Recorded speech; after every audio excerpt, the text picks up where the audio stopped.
Hello, everybody. I hope and trust that every one of you is doing well. Welcome back to my channel, Rise Again 44 with Norma. Thank you for giving me your time. Thank you so much. Um, I just want to make a short video.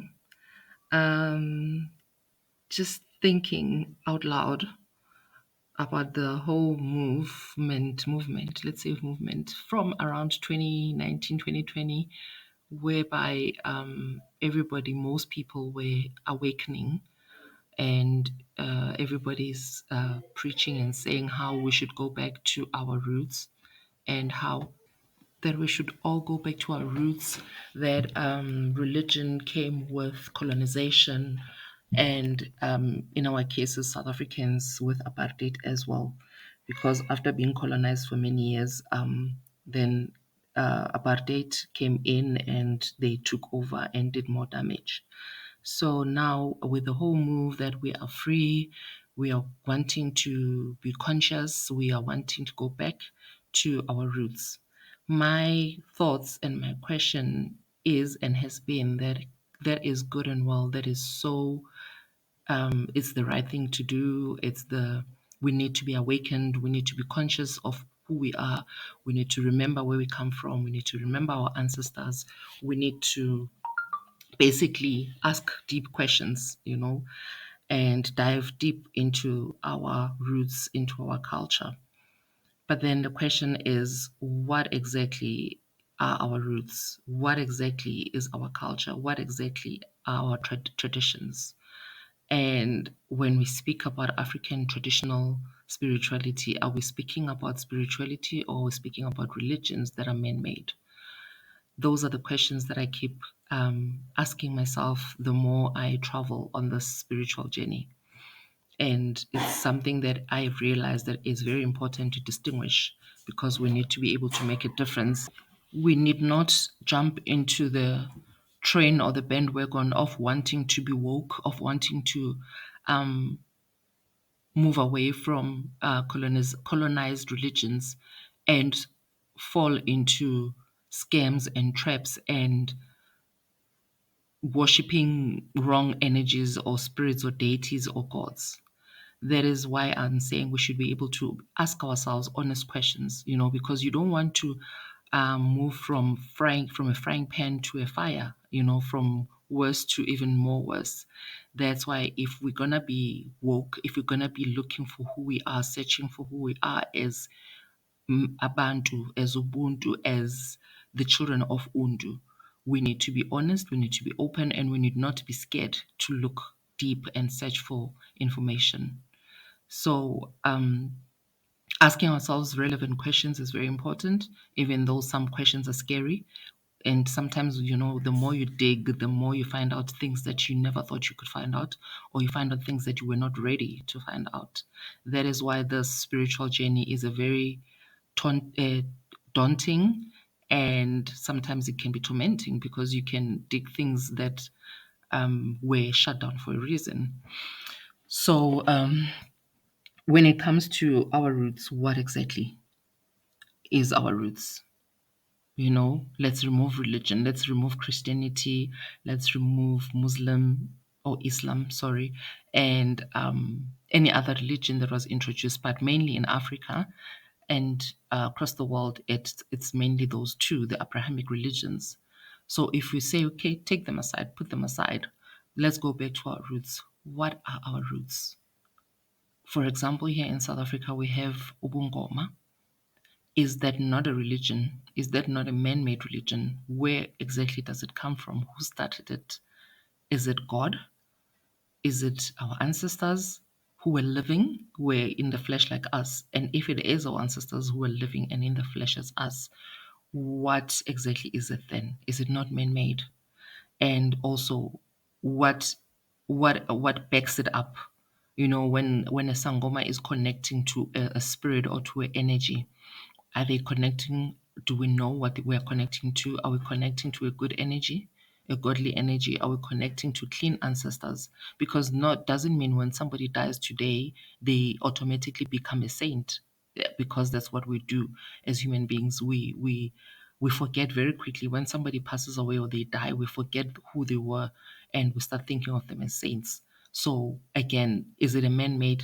All our spiritualities, like for example, Ifa in West Africa, or throwing divinations here in South Africa, ukulahla amathambo phansi, like basically using bones as divination as well, and tarot cards, all those things, are they not man-made? And what are we connected to? What energy is providing this information for us when we throw the divination, when we throw the bones on the floor, and we say we hear or we see or we get information or downloads? Who is helping us? Who are we using? Who are we connecting to? Is it a clean power? Is it a godly power? Is it a godly energy? Or are we doing the very same thing? Are we not even doing worse, connecting into the wrong energy? I'm not Christian. I'm not Muslim. I'm not religious in any form or way. But I'm saying, even as spiritual people, what are we exactly chasing? What are we going back into? Let us open our eyes. Let us be very vigilant and not jump off from a frying pan directly into a fire. Let us dig. Let's find information. It's a big rabbit hole. When you start the spiritual rabbit hole, you keep digging and digging and digging, and you never see the end. And which is also very exciting. It's very, very exciting. You find things. And that is why, for me, I'm not crucifying any religion, or criticizing any religion and saying that it's wrong. But what I'm saying is, let's not be blind. We have been blinded for many, many years. We were told that this one book is written by God, the Word of God. But if it is the Word of God, where in the Bible does it say, or we see where God is speaking directly? Because everybody who, according to me, who is a writer or an author in the Bible, they were inspired. Let's just say it's somebody's experiences with their own God. Do we all serve the same God? Do we all have the same God? And the people in the Bible, the God that they saw, is it a God, or is it some sort of power that had more intelligence? What if it's a being? What if it's beings from the heavens? What if it's the Anunnaki? What if it's the people that come from outer space, the extraterrestrials?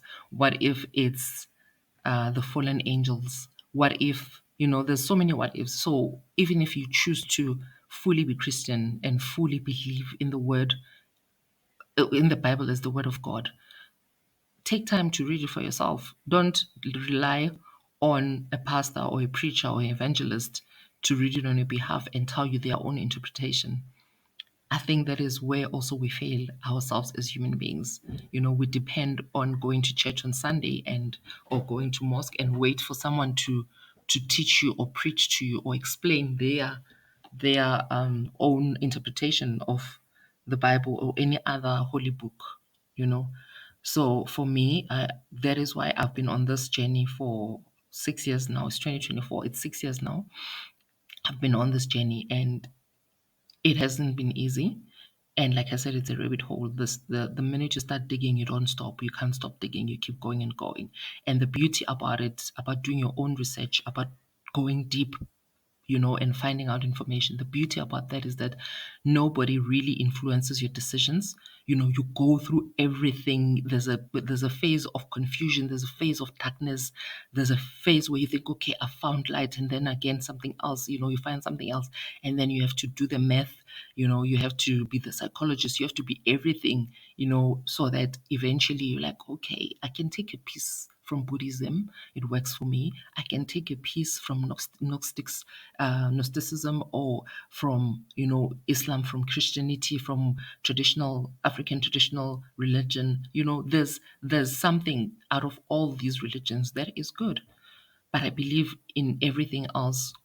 All that we are looking for as human beings, as physical, in this physical experience, because we are all spirit. We are all spirit having a human experience, a physical experience. So what we are here to do is to be kind to one another, to love one another, to share, to learn, because we are all part of God. We are all part of the same consciousness, just like an ocean. You see how huge the ocean is.